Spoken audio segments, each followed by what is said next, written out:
आज हम प्रश्नावली 2.2 का पहला का क्वेश्चन नंबर 3 करेंगे। इससे पहले हमने दो क्वेश्चन पर दो वीडियो बनाकर आगे आपको भेज दिया था। चलिए आज इसको हम देखते हैं। सबसे पहले इस क्वेश्चन को देखते हैं। 6x² - 3 - 7x, जो आपका क्रम लिखा गया है वो गलत है। सबसे पहले हम इसको सही क्रम में लिखते हैं, उसके बाद बनाते हैं। तो लिखते हैं दिया गया बहुपद 6x² - 3 - 7x, जो कि क्रम क्या है, गलत है। सही क्रम करने पर 6x² - 7x और -3 आपका आ जा रहा है, ठीक है, -3। उसके बाद जैसा हम बनाते थे जस्ट उसी प्रकार से हम इसको बनाएंगे। चलिए ठीक है। अब यहाँ पे हम देखते हैं, यहाँ पे जो पहला वाला है उसको अंतिम वाले के साथ क्या करना पड़ता है, तो गुना करना पड़ता है, यानी कि मल्टीप्लाई करना पड़ता है। आपको अगले क्वेश्चन में इससे पहले जो दो क्वेश्चन बनाए हैं जस्ट इसी तरह से हमने उसमें भी यही किया था, यानी कि जो अचर मान है x के साथ उसको लास्ट वाले अचर मान के साथ क्या कर देते हैं, गुना कर देते हैं। यानी कि जो यहाँ पे पहली संख्या रहती है उसको अंतिम संख्या के साथ गुना कर देते हैं। तो 6 में 3 से गुना कीजिए, कितना मान आएगा, 6 × 18।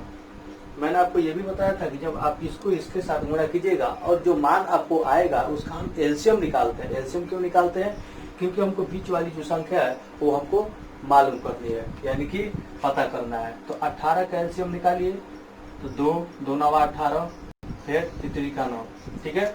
तो हमको प्राप्त हुआ 2 × 3 × 3। अब हमें इसी 3 डिजिट से हमको यहाँ पे -7 प्राप्त करना है। अब हम यहाँ पे देखते हैं, अगर हम 3 दूनी की 6 और इस 3 को इसमें जोड़ देते हैं तो 9 हो जाएगा, जो कि यहाँ पे हमको -7 लाना है, वो क्या हो जाएगा, गलत हो जाएगा, नहीं आ रहा है। फिर 6 - 3 करते हैं तो 6 में से 3 जाएगा तो कितना बचेगा, 3, ये भी नहीं आ रहा है, ये भी गलत हो जाएगा। फिर 6 × 3 कर देते हैं तो कितना हो जाएगा, 6 × 3 = 18, यानी कि यहाँ पे -7 लाना 18 आ रहा है, ये भी गलत हो जाएगा, ठीक है। तब अब हम क्या करेंगे, देखिए यहाँ पे अब हम क्या करेंगे, 3 और 3 में गुणा करेंगे तो कितना हो जाएगा, 9, और जो यह 2 है इसको इसके साथ माइनस कर देने पर आपका कितना हो जा रहा है, 7 प्राप्त हो जा रहा है, ठीक है। यानी कि हम यहाँ पे 3 के 9 और जो यह 2 है इसके साथ घटा देंगे तो हमको 7 प्राप्त हो जाएगा। लेकिन यहाँ पे हमको माइनस का 7 प्राप्त करना है, तो यहाँ पे आपका माइनस का 7 लाना पड़ेगा। तो चलिए देखते हैं।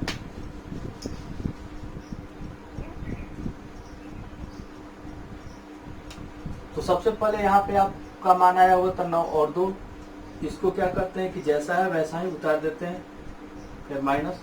अब देखिए ये 9 जो है यहाँ पे आ जाएगा, यह जो क्वेश्चन वाला माइनस है यहीं पर आएगा 9x, और यहाँ पे आप बीच में कौन सा चिन्ह रखिएगा इस 2 के साथ, और ये माइनस का चिन्ह उतार दीजिए। इस 2 के साथ कौन सा चिन्ह रखेगा जिससे यह घट कर आपका 7 आ जाए। तो आपको पता है कि अगर हम माइनस रखते हैं तो माइनस माइनस प्लस हो जाएगा, यानी कि जुड़ जाएगा, तो 9 2 11 हो जाएगा, गलत होगा।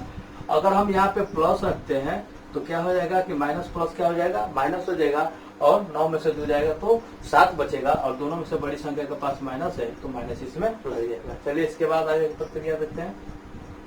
अब यहाँ पे ध्यान दीजिए, कॉमन प्रक्रिया अपनाते हैं हम। यहाँ पे ध्यान दीजिए कि 6x और 9x, यहाँ पे x क्या हो जा रहा है, कॉमन हो जा रहा है, क्योंकि दोनों में x है। उसके बाद 6 और 3 देखते हैं। 6 और 3 देखते हैं कि 6 और 3 किस पहाड़ा में है, यानी कि किस टेबल में है। यहाँ पर हम देखते हैं कि 6 और 3 के पहाड़ा में है।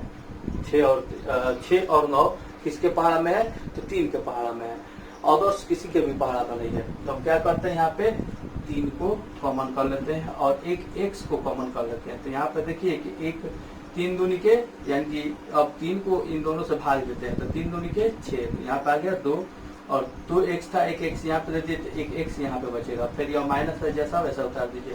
फिर 3 में 9 से भागा देंगे तो 3 के 9, 3 बार में कट जाएगा, और जो यह x है इसके साथ खत्म हो गया तो केवल 3 ही रहेगा यहाँ पे। फिर जो यह प्लस है, प्लस का चिन्ह यहाँ पे उतार दीजिए। अब देखिए ध्यान से कि 2x और यहाँ पे केवल 3 है, तो इसके साथ x नहीं, तो x तो कॉमन होगा नहीं, 2 और 3 भी कॉमन होगा ही नहीं, क्योंकि किसी के भी टेबल में 2 और 3 नहीं आते हैं। तो इसको अब हम क्या करेंगे, तो इसको हम क्या करेंगे कि पूरे के पूरे पॉइंट को 1 से मल्टीप्लाई करेंगे। जब 1 से मल्टीप्लाई करेंगे तो जैसा है वैसा ही प्राप्त हो जाएगा। पता ही आपको कि 1 से किसी भी संख्या में भाग दीजिएगा तो जैसा है वैसा उतर जाएगा। तो आप 1 से दीजिएगा, 1 में 2 से कीजिएगा तो यहाँ पे हो जाएगा 2x, जैसा है वैसा हो जाएगा। फिर यह प्लस माइनस हो जाएगा माइनस, और 1 में 3 से कीजिएगा तो क्या हो जाएगा 3 हो जाएगा। ठीक है, अब आप यहाँ पे देख रहे हैं कि दोनों कैसा हो गया, एक समान हो गया। जब यह एक समान हो गया तो यहाँ पे क्या कर दीजिए, साइड में 2x माइनस के 3 लिख दीजिए। फिर यह आपका यहाँ पे हो जाएगा 3x प्लस का 1, 3x प्लस 1 हो गया। ठीक है, अब हम इसको शून्यक में बदलेंगे। तो शून्यक में बदलने के लिए इसको बाहर निकालना पड़ेगा ब्रैकेट से। तो 2x माइनस 3 बराबर 0, इसको भी ब्रैकेट से बाहर निकालिए। शून्यक बनाने के लिए 3x प्लस 1 बराबर 0, इसलिए 2x बराबर, आपको पता है कि माइनस अगर किसी संख्या के साथ जब बराबर कुधर जाता है तो बदल जाता है, सिंगल जाता है तो नहीं बदलता है। तो -3 जब बराबर कुधर जाएगा तो क्या हो जाएगा, प्लस का 3, और यहाँ से 0 हट जाएगा। 0 से आपको कोई दिक्कत नहीं होनी चाहिए। फिर यहाँ पे 3x होगा तो ये प्लस का 1 इधर जाएगा तो क्या हो जाएगा, माइनस का 1, इसलिए x बराबर हो जाएगा आपका 3/2, और यहाँ पे x बराबर हो जाएगा आपका -1/3। ठीक है, अतः अब यहाँ पे आप लिखिए कि अतः हमें प्राप्त शून्य कौन कौन से प्राप्त हुए हैं, 3/2 एवं -1/3, -1/3 यहाँ पे ठीक से लिख देते हैं, -1/3। ठीक है, अब उसके बाद सत्यता की जांच करनी है। तो सत्यता की जांच करने के लिए 2 फॉर्मूला होते हैं, एक योगफल के लिए होता है और एक गुणनफल के लिए होता है। तो सबसे पहले लिखते हैं योगफल वाला फॉर्मूला। तो शून्य को का योगफल बराबर क्या होता है फॉर्मूला। अब यहाँ पे आप देखिए चरमान यहाँ पे क्या है, x है। ठीक है, तो चरमान x है, यहाँ पे देख लीजिए चरमान x है, और यहाँ पे चरमान x है, और यहाँ पे चरमान कितना है, 3। यहाँ पे चरमान x है तो x लेंगे, -x का गुणांक बटा में x² का गुणांक, -x का गुणांक बटे x² का। अब हमें 2 शून्य प्राप्त हुए हैं, 12 के शून्यकों का योगफल यानी कि इन दोनों का योगफल। तो 3/2 आपको योगफल यानी कि जोड़ना है। फिर यह हो जाएगा -1/3 बराबर, यह जैसा है वैसा ही उतर जाएगा, -x का गुणांक बटे में x² का गुणांक। अब आप यहाँ पे देख ही रहे हैं कि यह भिन्न के रूप में बदल गया है। तो भिन्न के रूप में बदल गया है तो चलिए इसको पहले सॉल्व कर लेते हैं। तो ये आ गया 3/2, और यहाँ पे ध्यान दीजिए कि माइनस और प्लस क्या हो जाएगा, माइनस हो जाएगा। यहाँ पे माइनस और प्लस क्या हो जाएगा, माइनस, यहाँ पे हो जाएगा 1/3। अब आपको पता है कि इसके नीचे वाले और इसके नीचे वाले का एलसीएम लेते हैं। तो इसके नीचे है 2 और इसके नीचे है 3, तो 2 और 3 का एलसीएम लीजिएगा तो कितना हो जाएगा, 2 × 3 बराबर 3 दूनी 6, क्योंकि एलसीएम नहीं निकल पाएगा तो 2 और 3 में गुणा कर देंगे तो 6 हो जाएगा। तो 6 यहाँ पर हम लिख दिए, और फिर 2 में 6 से भाग दीजिएगा तो भागफल आपका आएगा 3, और 3 में 3 से कीजिएगा तो कितना हो जाएगा, 3 3 9। एक बार करके देख लीजिए, यहाँ पे 2 के पड़ा में 6 3 बार में, और यहाँ पे 6 लिख देंगे और काट देंगे। तो आपका एक नियम पता होना चाहिए कि सबसे पहले इसके नीचे वाले का लघुत्तम निकालते हैं, जितना आता है इस चिन्ह के नीचे लिख देते हैं। उसके बाद इसके नीचे वाले को उसके नीचे वाले के साथ भाग देते हैं, और जितना भागफल आता है ऊपर वाले के साथ गुणा हो जाता है, और गुणा होने के फलस्वरूप जो मान आता है उसको हम यहाँ पे लिख देते हैं। उसी तरह से इसको भी करेंगे। 3 में 6 से कीजिएगा, भाग दीजिएगा तो 3 दूनी के 6, और 2 में 1 से कीजिएगा तो कितना हो जाएगा, 2। ठीक है, अब यहाँ पे आप ध्यान दीजिए, यहाँ पे चिन्ह की चीज क्या, माइनस का है, तो माइनस हम लगा देते हैं यहाँ पे बराबर। 9 में से 2 जाएगा तो कितना बचेगा, 7, और ये हो जाएगा यहाँ पे 6। आपका मान कितना आया, 7/6, 7/6 मैंने उतार दिया। ठीक है, अब यहाँ पे हम देखते हैं बराबर, और जैसा है वैसा ही उतार देते हैं। -x का गुणांक बटे x² का गुणांक। ठीक है, अब यहाँ पे देखिए कि यह जो माइनस है वो उसको चला आएगा इधर, यहाँ से माइनस क्या हो जाएगा, हट जाएगा। आपको पता होना चाहिए कि जब भी कभी जब माइनस या प्लस बराबर को उधर सिंगल जाता है, यानी कि किसी के साथ मैंने अकेले ही जाता है, उस साइड में जाता है, बराबर कुछ साइड में जाता है, तो उसका मान चेंज नहीं होता। अगर वो किसी संख्या के साथ बराबर कुछ साइड जाता है तो उसके मान में परिवर्तन हो जाता है। अगर माइनस है तो प्लस हो जाएगा, प्लस है तो माइनस हो जाएगा। चलिए देखते हैं यहाँ पे अब हम मिलाते हैं, सत्यता की जांच करते हैं। x का गुणांक, तो x का गुणांक यहाँ पे हम मिलाएंगे, यहाँ पे नहीं मिलाएंगे। क्यों? क्योंकि यह क्रम क्या है, गलत है, तो सही क्रम वाले से मिलाएंगे। माइनस x का गुणांक कितना है? x का गुणांक देखिए माइनस का 7 है, तो माइनस का 7 आपका आया हुआ है, सही है। x स्क्वायर का गुणांक कितना है? x स्क्वायर का गुणांक 6, तो x स्क्वायर का गुणांक आपका कितना आ गया? 6 आ गया, यानी कि इससे यह ज्ञात होता है कि यह सत्य है। ठीक है, अब हम आते हैं दूसरा वाला पे। तो शून्यकों का गुणनफल यहाँ पे ज्ञात कीजिए। इसका भी फॉर्मूला होता है शून्यकों का गुणनफल बराबर, इसका फॉर्मूला होगा अचर पद बटा में एक्स स्क्वायर का गुणा। क्या हो जाएगा? एक्स स्क्वायर का गुणा। ठीक है, अब हम लिखते हैं शून्यकों का योगफल। तो शून्य क्या क्या है? 3/2। उसके बाद गुणनफल कर रहा था, गुणा का चिन्ह देंगे। यहाँ पे योगफल कर रहा था, यहाँ पे योगफल कर रहा था तो जोड़ का चिन्ह दे दिए थे।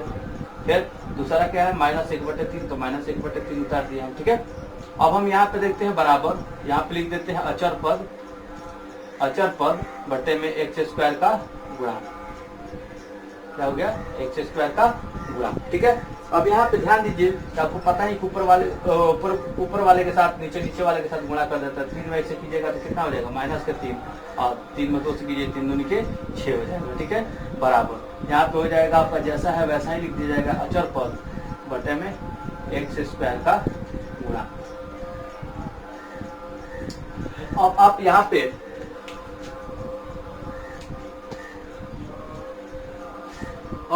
पे क्या कीजिए कि अब सत्यता की जांच कीजिए। यहाँ पे मिलाइए कि आपका जो बनाया गया समीकरण है वो सही है या गलत है।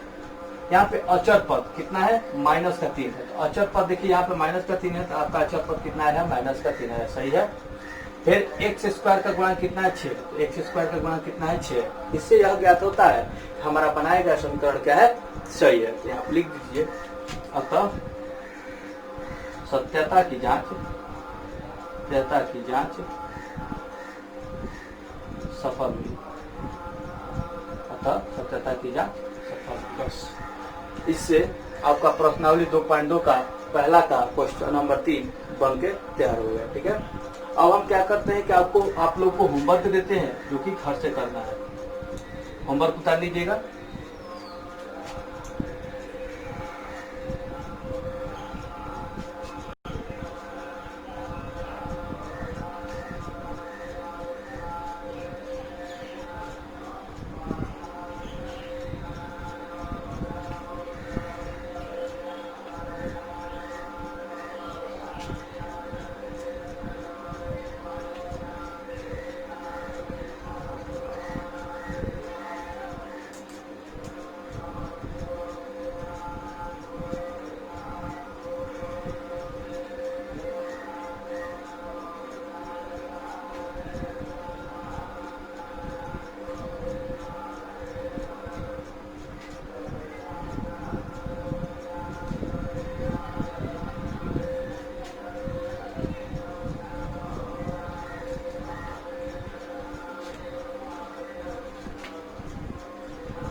तो चलिए, आपको 2 क्वेश्चन मैंने दे दिया है, आप घर पे बनाइएगा। अगर वीडियो आपको पसंद आया है तो लाइक कीजिए, सब्सक्राइब कीजिए और आगे भी शेयर कीजिए। धन्यवाद।